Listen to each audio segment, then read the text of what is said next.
Bom dia, seja bem-vindo ao programa Saúde em Foco de hoje. Bom dia, Dr. Carlos, seja bem-vindo.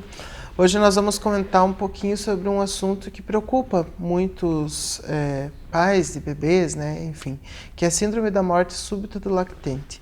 Eu acho importante a gente começar explicando o que é lactente, que às vezes é uma palavra que o telespectador não conhece, né? Sim, com certeza. O lactente é aquela criança que está mamando, né? Então, geralmente, crianças menores de 1 ano, você tem a divisão entre lactente jovem, etc. Mas, geralmente, é aquele nenenzinho, aquela criança que está mamando no peito, no seio materno, né? E quando a gente fala em síndrome da morte súbita do lactente, é um nome que assusta também, né, doutor? Exatamente. Não só o nome, mas o quadro é um quadro assustador e, geralmente, é um quadro sem retorno, sabe? Como o nome já diz, é um síndrome da morte, né? Então, é um quadro onde esse lactente ele acaba morrendo de uma forma súbita, de uma forma inesperada e de uma forma inexplicada. Esse termo, apesar de ser um termo relativamente recente, essa síndrome ela é vista desde a antiguidade. Então a gente tem algumas campanhas bem recentes em relação a isso, né? A campanha da Academia Americana de Pediatria, nos anos 90 ali aproximadamente, onde era uma campanha para a criança dormir sempre com a barriguinha para cima. Mas essa síndrome ela é vista desde os tempos mais antigos. Então você tem lá desde relatos dos povos assírios, por exemplo, onde eles colocavam algumas estátuas, algumas coisas assim para proteger as crianças que acabavam morrendo durante a noite. Você tem relatos bíblicos, inclusive, desse tipo de situação. Inclusive eu vou ler um texto para vocês, uma passagem que se encontra lá na Bíblia, em 1 Reis, capítulo 3, versículo 19, que fala assim: certa noite, essa mulher se deitou sobre o seu filho e ele morreu. Então, os estudiosos dizem que esse é o primeiro relato do quadro de síndrome da morte súbita do lactente. Então, você vê que é algo bem antigo, mas que infelizmente acontece ainda hoje. Por quê? Às vezes por descuido dos pais, às vezes por negligência, às vezes por simplesmente não entender o quão necessário é ou quão necessário são algumas medidas para que a criança passe a noite bem, né?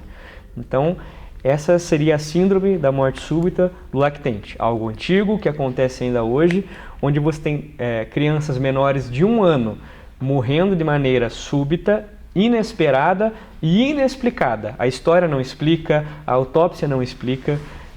Não há uma explicação pelo motivo dessa morte. Você tem um outro braço disso, que seria a morte súbita infantil inesperada, que é uma sigla um pouquinho diferente, mas aí quando você tem causas explicadas e não explicadas, por exemplo, aquela criança que se afogou durante a noite, ou tem algo assim que é visivelmente explicado, e aí você entra nesse outro espectro. Mas a síndrome da morte súbita do lactente é geralmente quando não tem uma explicação. Os pais encontram a criança geralmente já roxinha, sem batimentos cardíacos, com dificuldade para respirar no berço, correm para um centro de atendimento, mas geralmente é um quadro irreversível. E não tendo explicação, doutor, em relação a isso, a gente tem como prevenir? Tem como saber algum sintoma, alguma coisa relacionada a isso? Então, saber os sintomas a gente não tem, porque o sintoma é geralmente a morte, né? Então, uma parada cardiorrespiratória. Mas a gente tem alguns fatores de prevenção, que a gente vai conversar um pouquinho mais para frente, porque eu acho que é interessante a gente falar para o pessoal primeiro que, apesar dela não ter uma explicação, existem algumas teorias do porquê isso acontece, né? Então, existem algumas teorias que são levantadas, de que a criança tem um mecanismo de defesa das vias aéreas, às vezes meio fragilizado, tem um fator externo que interfere e tem um mecanismo cardiovascular também alterado. Então essa seria uma teoria.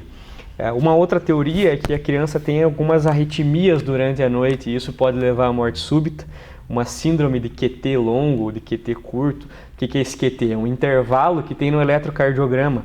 Então algumas arritmias podem estar causando isso. Outra hipótese que tem é de uma apneia, ou hipopneia, que seria uma interrupção na respiração durante a noite. Então, apesar de não ter explicação, existem algumas teorias que tentam levantar o porquê disso acontecer, né? E aí a gente fala um pouquinho de fatores causais, né? O que tem se relacionado a esse tipo de situação. Então, uma das primeiras coisas relacionadas é o dormir de barriga para baixo. Então é extremamente perigoso que a criança durma de lado ou de barriga para baixo. Por isso, aquele lado para cima, sempre barriguinha para cima. Isso está mais relacionado à morte súbita em crianças menores de 1 ano. Provavelmente por essa alteração das vias aéreas, então a teoria entra nesse sentido, né? Outros fatores de risco, então, para esse tipo de situação. Tabagismo materno, principalmente. Então, o tabagismo está extremamente relacionado com essa situação de morte súbita do lactente.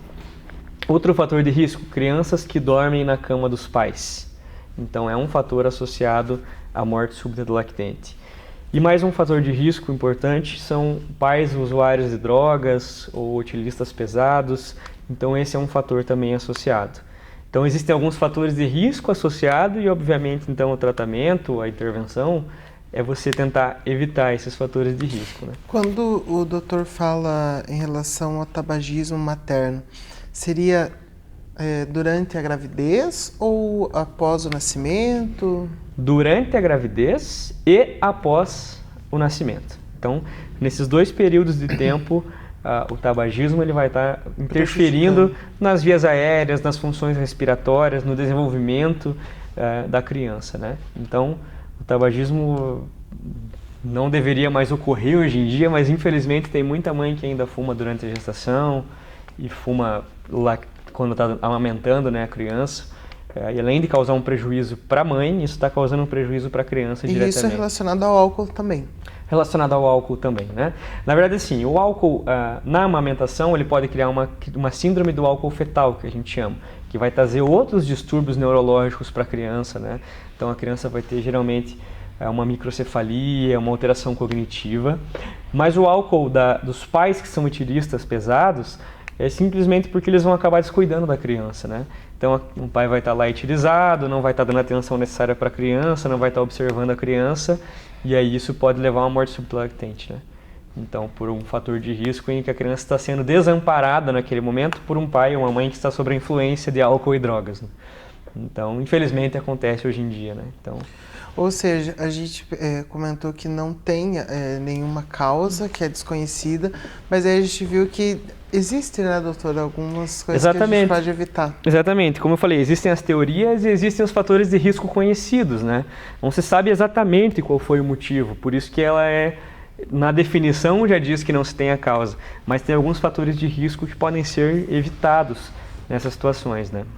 Doutor, então a gente vai falar, após o nosso intervalo, sobre fatores de proteção, como prevenir, né, essa situação.